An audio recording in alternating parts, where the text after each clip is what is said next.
Welcome to the Indie Author Showcase. I'm multi-award-winning author Chad Robert Morgan, and beside me is my reluctant partner in crime, Alexander Scott Morgan. Yep, that sure is me. I, I, can I get money? No, you can't get I money. would like to get paid. So would the rest of us, yes. Oh, do I not get paid for doing this? No. So you're at that beautiful age of 16 where you're old enough to be useful, but still young enough where I can boss you around. I just want money. Yeah, well, I want to quit having to pay for things like medical bills. So quit getting into the hospital and then we can talk.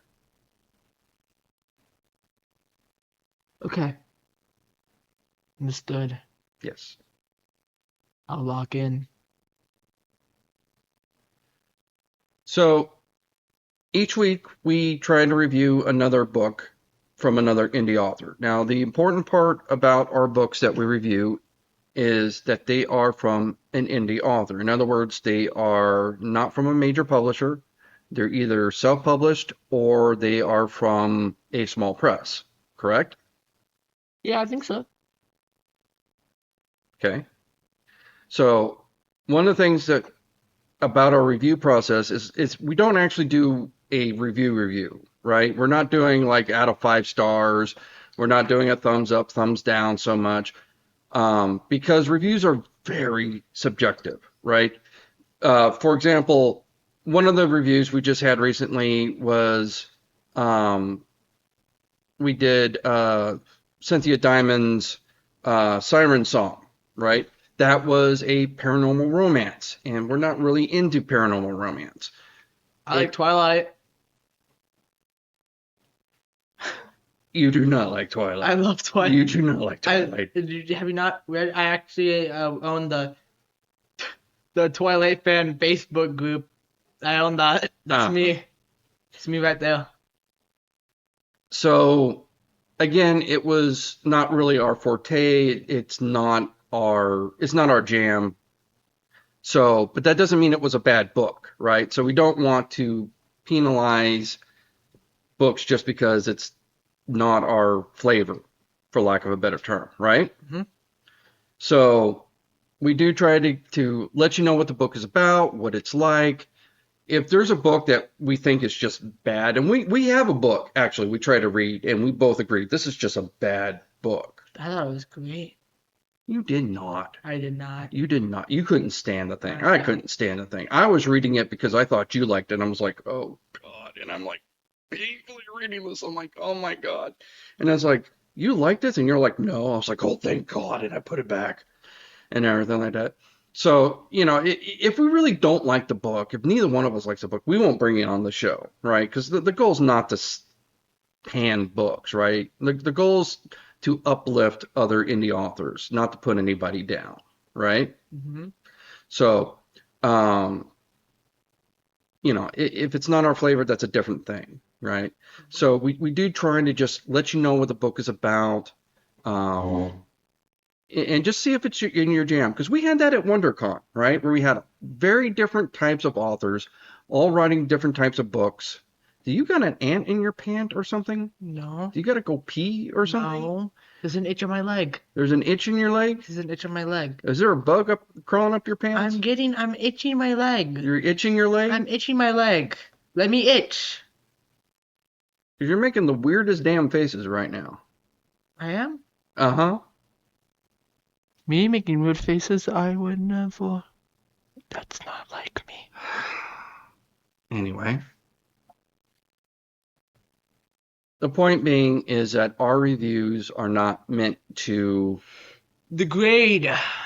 they're not meant to degrade, they're just meant to Beat down. give you an idea of what you're getting into when you're getting into this book, because if you are into fantasy, you're not going to like The Baby Eater, for example. If you are into horror, you're not going to like Intergalactic Space Force, right? hmm That doesn't mean that either one of those books are bad. It's just not your style. And that is the point of our reviews. It's not your jive. It's not your bag, baby. Yeah. That's a really Bad Austin Powers. Mediocre. Mediocre? Mediocre. That's a mediocre Austin? You I got will go with mediocre. you got like the infliction. It's just that the voice. You can speak like Austin, but you just can't do the voice at all. The voice is terrible. Well, it's not It makes me never want to hear your voice ever again. it's not like I practiced it, God, I never. Don't speak to me ever again. So now that we have covered what our reviews are like, we did talk about trying to concise and keep this down to a tight 30 minutes, and the more you mess around, the less this is going to be a Right. concise, tight Yeah, yep, 30 yep, minutes. Yep. You wonder why they stretch out the 45 minutes now, Because I get a little silly. Uh-huh. So, with that said, let's go into the review of our next book, which is by Brandon McNulty. And before we go into the review, let's talk a little bit about Brandon McNulty because I discovered him through his YouTube videos. Okay? So Brandon McNulty, one way that he promotes himself is he does all these. Do you mind if I go up and pull the audible link up? Sure, go ahead. Yep, all right. Brandon McNulty goes to a lot of time and effort to make these YouTube videos to discuss different writing tropes and different parts of writing. For example, he will discuss topics like what makes good romantic dialogue versus bad romantic dialogue. What makes for a good plot twist versus a bad plot twist. And he will compare and contrast with various pop culture references, such as, oh, here's why the plot twist in The Last Jedi was really, really bad versus the plot twist from Game of Thrones really, really worked and that kind of thing. And he spends a lot of time and effort into it. And his YouTube videos are very, very polished and fairly professional. I mean, it's not like he's doing it in a studio, but I mean, he's got the good lighting and he's sitting in front of a bookshelf and he's got his books prominently displayed. So I mean, it's definitely way more professional than our setup. Let's put it that way. And he's definitely spending a lot of time in it, and that's how he is promoting himself as a writer. And to be frank, it worked because that's how I found him. And he has 3 books out right now, and his third book, his latest book, which just came out as about a week or two ago, as at the time of this podcast, is The Half Murders. Want me to read the description? Yeah. Go ahead. Jekyll and Hyde meets The Haunting of Hill House, and is dark and twisted into a love from the author of Bad Parts. Kelly O'Neill hates many things: her dead-end job, her passionless marriage, her strained relationship with her daughter, but none more than the month of September. Each year, a chilling sister letter arrives in the mailbox, a chilling reminder of a past misdeed sent by a grieving mother. But this year, as the message reaches Kelly, a nightmarish entity attacks her daughter Emma within the confines of an eerie abandoned house. Though physically unharmed, Emma is mysteriously unable to walk after the incident. As Emma struggles to recover, Kelly ventures into the house's attic, desperate to unravel the source of the horror. To her astonishment, she encounters a doppelganger, an exact replica of herself, with the same appearance, voice, and mannerisms. Determined to understand her daughter's worsening condition, Kelly captures the doppelganger and demands answers. But instead of answers, she receives another vengeful letter in the mail. This time, the threat is clear. Kelly must confront her own dark past or risk losing her daughter forever. In a heart-pounding race against time, Kelly must navigate a treacherous alliance with her doppelganger and piece together the connection between the house, the letters, and their malevolent sender. Will Kelly uncover the truth and save her daughter before they both succumb to a morbid fate? That was the second time I had to read that, so it went fast. So the first book of his was Bad Parts, and that was interesting. That was pretty good. I did think that there was kind of some wasted potential with the antagonist. There's a very interesting benevolent spirit that they're making deals with. There seemed to be a bit of a plot hole that um, that served as the inciting incident that didn't quite make sense to me. Maybe I missed something. I wasn't sure. Um, Overall, it was pretty good. I dug it. The second book was um, what was it called? It was the one with the gun. I know what you're talking about. I don't remember what it's So like the called. gun stuck to him. Yeah, Yeah. I forget what it's called now, but basically it's a cursed gun. The minute he picks it up, he can't let it go until he's killed six people. Um, and that one Entry wound. entry wounds. Yes, that one was better. There was kind of a dangling thread though, because near the end they introduced like another antagonist that they didn't really resolve. It was sort of meant as a hint for like a future book or something like that, and it was just sort of like this weird dangling thread that didn't. But other than that, it was a much better book. I felt that this book, this Half Murders, so solid. Like there was, I think, one tiny nitpick that I had with it. It was so minor. Where the husband got into the house through like the attic or something like that, right? So you're what we discover is only there's a certain I don't want to get into spoilers. There's a certain condition in which you are allowed into the house, and if you don't meet that condition, you get like major bad vibes, and if you try to force it, you basically go nuts and you run away, right? Um, so at one point near the end, the husband like said, "Oh well, there was this like open window on this one side," and I was like, "That, no." Everything else made sense. It was like the one little nitpick that I didn't like. Everything else lined up, made sense. Uh, I really dug it. It was a rock solid book. What did you think about it? I thought it was really good, yeah. Um, How did you feel about the topic? How did you feel about because this had to deal with a teenage girl and the relationship with the parents. So as a 16-year-old yourself, how did you feel about it? It was accurate, I guess. You guess? Dude, I'm a teenager. I say I guess a lot, dude. Like lots of filler words. What do you expect from me? Lower your standards, man. I understand I'm great and awesome, but like God, lower them. Um, I don't know. As somebody who has to deal with a 16-year-old, it Hi, mom. Okay. I'm. No, we keep that in. We keep that in.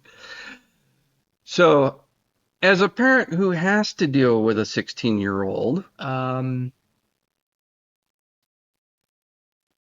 I don't know what you're talking about. Keep going. it sounded pretty realistic to me. I think he pretty much nailed a parent dealing with a disgruntled teen. I can't believe you call me disgruntled. Uh, your teen, your old disgruntled. That's not true. I don't think I'm disgruntled. Uh huh. Hey, I just had my home dog over, my home dog bread slice dog. Okay? Bread slice dog. What do you not call your friends your home slice bread slice awesome sauce gang store? No, we don't go. Okay. Normally I just call my friends my little pookie bears, but yeah. That's not even like a weird thing anymore. People genuinely It just sounds like a weird thing to me. no, it's no. Well, that's just what people call their friends nowadays. In the Castro district, maybe. No, I'm not even like this is a genuine thing. I'm not even joking. People call their friends like, "Oh, what's up? What's good, my little pookie bear?"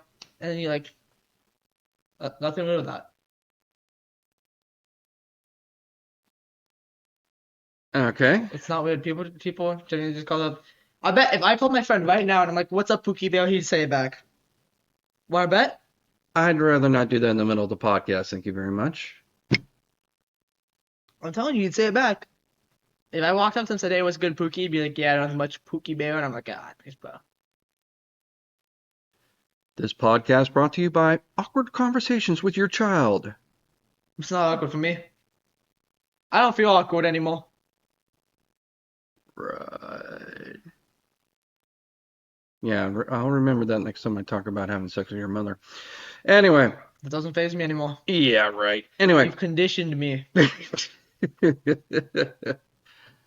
um. So getting back to the book. Yes. So what more can we say about the book? We did like it. It was a good sized book. It was a good solid. It went at a good pace. At no point did it drag. Um, so the book does touch on the sensitive topic of suicide. Just to put the trigger warning out there because, some people uh, have sensitivities.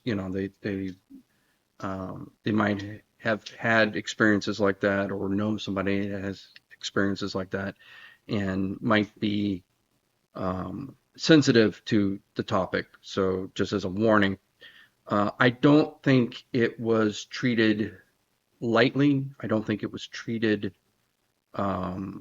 poorly. I do feel that it could have had a bit more reverence to it. Um, but it wasn't treated casually, right? How do you feel about it? Yeah, same. I don't think it was really like it was like it felt like a part of the story, and I just tagged in there for like being tagged in there's sake. So, I don't know. That's my take. For the record, here in America, if you are feeling like you need somebody to talk to, if you are feeling suicidal, the suicide hotline, you can simply dial 988 to get help. So again, the suicidal hotline, it's as simple as 988. Yeah. Um, I know me personally, we've had I had a cousin who has recently uh, passed away, and we are not sure if it was on purpose or by accident. Um, there's some debate about that, and we know that um, that hits home because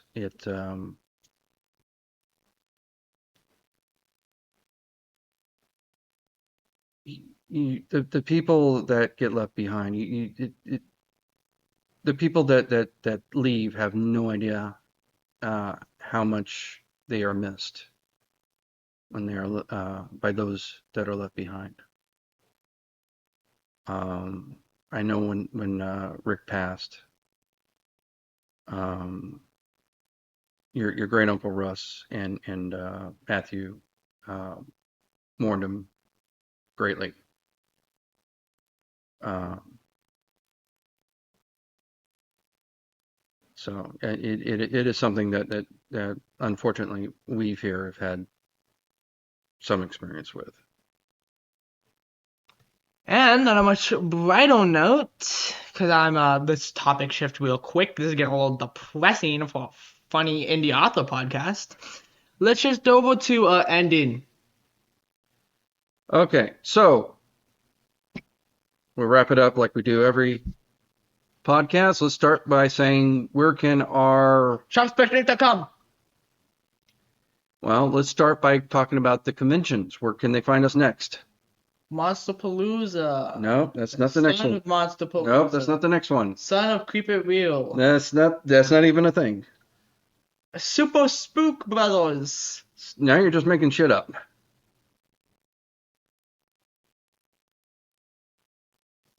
Scary, sexy Norse convention. No, but I like the sound of that one. We should make that one. Oh Okay. no. So, September 14th and 15th in Los Angeles is HorrorCon. Oh. The weekend after that in Ontario is going to be Creep IE Aftermath. Well, good.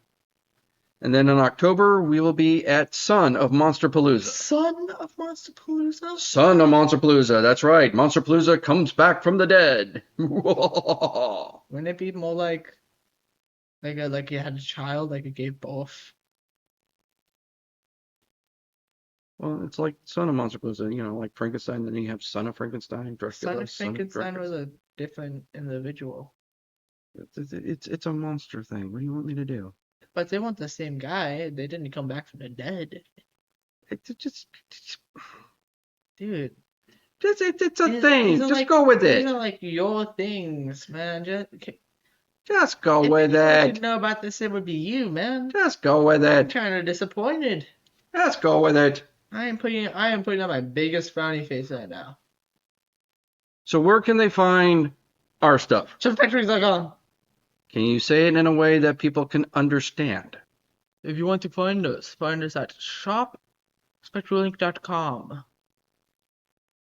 We can shop at thespectralink.com. Why are you sounding like Where Bela you Lugosi? can shop at thespectralink.com. Well, that's where you can find links to all of our books. All of our books. All of our books. We have our horror series, including our multi-award-winning novel, The Baby Eater, and our latest book, the young adult short story anthology, Short Bites. Yes. And we have our, if horror's not your thing, we have our raunchy sci-fi comedy, Intergalactic Space Force, and the newest one, Intergalactic Space Force, The Cherub Threat. So Intergalactic Space Force 2. We also have, The pre-sequel. or what we call a sequel. No, have you ever played Borderlands? They have a game called the pre-sequel. It's a prequel to the sequel. It's the pre-sequel. Okay. Not making that up. That's a real thing. Look it up. So we also have t-shirts. T-shirts. We have hoodies. Hoodies. Sweaters. Coffee mugs. Coffee mugs. Blankets. Blankets. Beach towels. Weirdly spiked dildos. No, we do not have weirdly spiked dildos. Oh. Should I take those down then?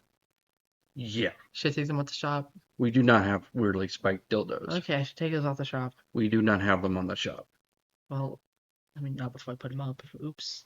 You do not have access to put anything up on my shop. They are not up on the shop. I knew you asked me to put up something else. No. Man. No. Like the shoes. We actually do have a pair of shoes up there that you designed. Bibble nuts. We do. There is actually a pair of shoes on our website that you designed. Wow. Anyways, everyone, thanks to the weirdly shaped dildos. There's no weirdly shaped dildo. We must bid thy adieu. I'm Chad Robert Morgan. I am Alexander Scott Morgan. And until next time. Toodaloo. Toodaloo.